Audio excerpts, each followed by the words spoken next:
My entire life's been spent only in one industry, which is this one. But I've been in it now for about 15 years, and I've seen a lot of people make a lot of things. I've seen a lot of people fail a lot of things. And my point of view on this, or my observation, is that the doers are the major thinkers. The people that really create the things that change this industry are both the thinker-doer in one person. And if we really go back and we examine, did Leonardo have a guy off to the side that was thinking 5 years out in the future what he would paint or the technology he would use to paint it? Of course not. Leonardo was the artist, but he also mixed all his own paints. He also was a fairly good chemist, knew about pigments, knew about human anatomy, and combining all of those skills together, the art and the science, the thinking and the doing, was what resulted in the exceptional result. And there is no difference in our industry. The people that have really made the contributions have been the thinkers and the doers. A lot of people, of course, it's very easy to take credit for the thinking. The doing is more concrete, but it's very easy for somebody to say, oh, I thought of this 3 years ago. But usually when you dig a little deeper, you find that the people that really did it were also the people that really worked through the hard intellectual problems as well. We try to hire really smart people, but we have a very simple organization, and we try to focus and do very few things well. And focusing's hard because focusing doesn't mean saying yes, it means saying no. So we decide not to do a lot of things so we can focus on a few handfuls of things and do them well. And I think everybody working at a company wants to do something great. They want to be excited about what they're working on. And they want to be recognized for it if they do a really great job. So we just try to allow people to do the best work of their lives at Apple and get it out to 25 million customers that we have. And that's very exciting.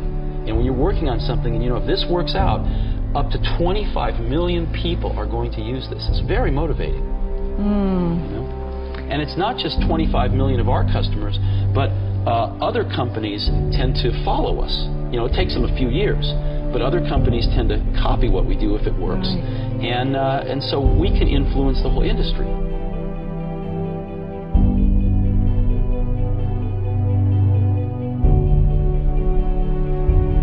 When I was a young kid, there was a widowed man that lived up the street.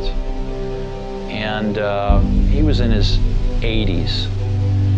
He's a little scary looking, and I got to know him a little bit. I think he might have paid me to mow his lawn or something. And one day he said, "Come on into my garage, I want to show you something." And he pulled out this dusty old rock tumbler. And it was a motor and a coffee can and a little band between them.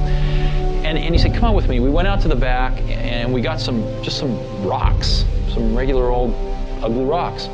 And we put them in the can with a little bit of liquid and a little bit of grit powder, and we closed the can up, and he turned this motor on. He said, "Come back tomorrow." And his can was making a racket as the stones went around. And I came back the next day, and we opened the can, and we took out these amazingly beautiful polished rocks. The same common stones that had gone in through rubbing against each other like this, creating a little bit of friction, creating a little bit of noise, had come out these beautiful polished rocks. And that's always been in my mind my metaphor for a team working really hard on something they're passionate about is that it's through the team, through that group of incredibly talented people, bumping up against each other, having arguments, having fights sometimes, making some noise, and working together, they polish each other, and they polish the ideas, and what comes out are these really beautiful stones. So it's hard to explain, and it's certainly not the result of one person. I mean, people like symbols, so I'm the symbol of certain things, but it really was a team effort on the Mac. One of the things that really hurt Apple was after I left, John Sculley got a very serious disease. And that disease, I've seen other people get it too. It's the disease of thinking that a really great idea is 90% of the work.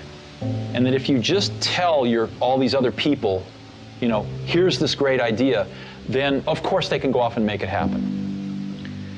And the problem with that is that there's just a tremendous amount of craftsmanship in between a great idea and a great product. And as you evolve that great idea, it changes and grows. It never comes out like it starts, because you learn a lot more as you get into the subtleties of it. And you also find there's tremendous trade-offs that you have to make. I mean, you know, there are just certain things you can't make electrons do. There are certain things you can't make plastic do or glass do. And as you get into, or factories do, or robots do. And as you get into all these things, designing a product is keeping 5,000 things in your brain, these concepts, and fitting them all together in kind of continuing to push to fit them together in new and different ways to get what you want. And every day you discover something new that is a new problem or a new opportunity to fit these things together a little differently. And it's that process that is the magic. There needs to be someone who is sort of the keeper and reiterator of the vision. Because there's just a ton of work to do. And a lot of times, you know, when you have to walk 1,000 miles and you take the first step, it looks like a long ways. And it really helps if there's someone there saying, well, we're one step closer. You know, the goal definitely exists. It's not just a mirage out there. So in 1,001 little and sometimes larger ways, the vision needs to be reiterated. I do that a lot. And it'll all work itself out. A lot of people come to me and they say, well, I want to be an entrepreneur. And I go, oh, that's great. What's your idea? And they go, well, I don't have one yet. And I say, well, I think you should go get a job as a busboy or something until you find something you're really passionate about, because it's a lot of work. And I'm convinced that about half of what separates the successful entrepreneurs from the non-successful ones is pure perseverance. It is so hard. You pour so much of your life into this thing. There are such rough moments in time that most people give up. I don't blame them. I mean, it's really tough, and it consumes your life. I mean, if you've got a family and you're in the early days of a company, I can't imagine how one could do it. I'm sure it's been done, but it's rough. I mean, because it's pretty much an 18-hour-a-day job, 7 days a week for a while. So, unless you have a lot of passion about this, you're going to not survive. You're going to give it up. So you got to have an idea. Or a problem or a wrong that you want to right that you're passionate about. Otherwise, you're not going to have the perseverance to stick it through. And I think that's half the battle right there. Now that's why you need to do it young. Now that's why we started Apple. We said, you know, we have absolutely nothing to lose. I was 20 years old at the time. Woz was 24 or 5. So we have nothing to lose. I mean, we have no families, no children, no houses. Woz had an old car. You know, I had a Volkswagen van. I mean, all we were going to lose is our cars and the shirts off our back. We had nothing to lose, and we had everything to gain. And we figured, even if we crash and burn and lose everything, the experience will have been worth 10 times the cost. So what did we have to lose? There was no risk. And that's, you know, I think that's a very healthy way to look at it. Some people say, well, you could have gone to college and been a lawyer. Well, you're right, but you can go to college and be a lawyer when you're 25. And there's nothing that stops you from doing that. The only thing you really have in your life is time. And if you invest that time in yourself to have great experiences that are going to enrich you, then you can't possibly lose. So I always advise people, don't wait. Do something when you're young, when you have nothing to lose, and keep that in mind. And I think that's the best way. Not that people can't start companies when they're 50. I've seen that. Very successful companies. But it's a lot easier when you're young and have nothing to lose and don't have the responsibilities to other people that you will acquire later on in your life. It's hard to remember how bad it was, you know, in early 80s. With IBM taking over the world with the PC, with DOS out there, it was far worse than the Apple II. And they tried to copy the Apple II, and they'd done a pretty bad job, and you needed to know a lot. And so things were kind of slipping backwards. And Macintosh was, you saw the 1984 commercial. I hope you have that in your archives. You know, Macintosh was basically this relatively small company, you know, in Cupertino, California, taking on the Goliath, IBM, and saying, wait a minute, your way is wrong. This is not the way we want computers to go. This is not the legacy we want to leave. This is not what we want our kids to be learning. This is wrong, and we are going to show you the right way to do it. And here it is. It's called Macintosh, and this is so much better that it's going to beat you. And we are going to do it. And that's what Apple stood for. Things are packages of emphasis. Some things are emphasized in a product, some things are not done as well in a product, some things are chosen not to be done at all in a product. And so different people make different choices. And if the market tells us we're making the wrong choices, we listen to the market. We're just people running this company. We're trying to make great products for people.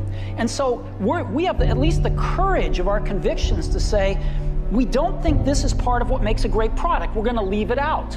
Some people are going to not like that. They're going to call us names. It's not going to be in certain companies' vested interests that we do that, but we're going to take the heat because we want to make the best product in the world for customers. And we're going to instead focus our energy on these technologies, which we think are in their ascendancy and we think are going to be the right technologies for customers. And you know what? They're paying us to make those choices. That's what a lot of customers pay us to do, is to try to make the best products we can. And if we succeed, they'll buy them. And if we don't, they won't. I didn't know how to explain it then, but I've thought a lot about it since. Most things in life, the dynamic range between average and the best is at most 2 to 1. Right? Like if you go to New York City and you're getting an average taxi cab driver versus the best taxi cab driver, you know, you're probably going to get to your destination with the best taxi cab maybe 30% faster. You know, in an automobile, what's the difference between an average and the best? Maybe, I don't know, 20%. The best CD player and an average CD player, I don't know, 20%. So 2 to 1 is a big, big dynamic range in most of life. In software, and it used to be the case in hardware too, the difference between average and the best is 50 to 1, maybe 100 to 1. Easy. Okay? Very few things in life are like this, but what I was lucky enough to spend my life in is like this. And so I've built a lot of my success off finding these truly gifted people and not settling for B and C players, but really going for the A players. And I found something. I found that when you get enough A players together, when you go through the incredible work to find, you know, 5 of these A players, they really like working with each other because they've never had a chance to do that before. And they don't want to work with B and C players, and so it becomes self-policing, and they only want to hire more A players. And so you build up these pockets of A players, and it propagates. And that's what the Mac team was like. They were all A players. And these were extraordinarily talented people.